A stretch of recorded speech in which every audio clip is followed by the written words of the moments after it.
The Other Side by Jacqueline Woodson.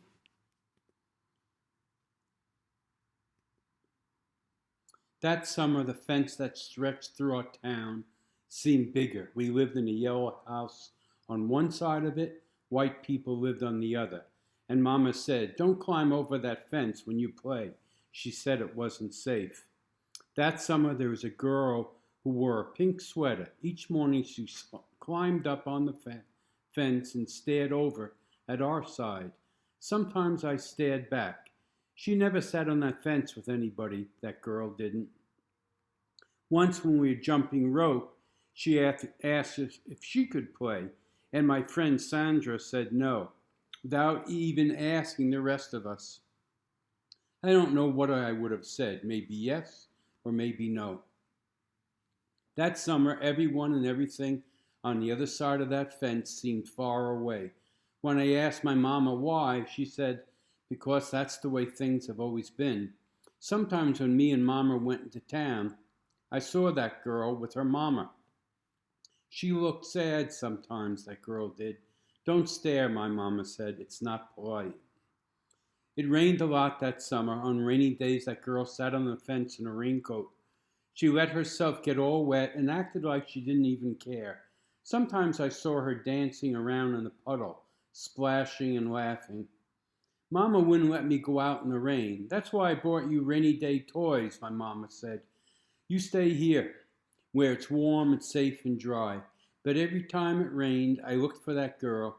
I always found her, somewhere near the fence.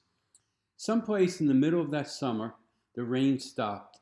When I walked outside, the grass was damp and the sun was already high up in the sky. And I stood there with my hands up in the air. I felt brave that day. I felt free. I got close to the fence and that girl asked me my name. "Clover." "My name's Annie," she said. "Annie Paul. I live over yonder, by where you see the laundry. That's my house, my blouse hanging on the line." She smiled then. She had a pretty smile. And then I smiled, and we stood there looking at each other, smiling. "It's nice up on the fence," Annie said. "You can see all over." I ran my hand along the fence. I reached up and touched the top of it. "A fence like this was made for sitting on," Annie said. She looked at me sideways. "My mama says I shouldn't go on the other side," I said. "My mama says the same thing, but she never said nothing about sitting on it." "Neither did mine," I said. That summer, me and Annie sat together on that fence, and when Sandra and them looked at me funny, I just made believe I didn't care. Some mornings my mama watched us. I waited for her to tell me to get down from that fence before I break my neck or something, but she never did. "I see you made a new friend," she said one morning, and I nodded as Mama smiled. That summer, me and Annie sat on that fence and watched the whole world around us. One day, Sandra and them were jumping rope near the fence, and we asked if we could play. "I don't care," Sandra said. And when we jumped, Sandra and me were partners, the way we used to be. When we were too tired to jump anymore, we sat up on the fence, all of us in a long line.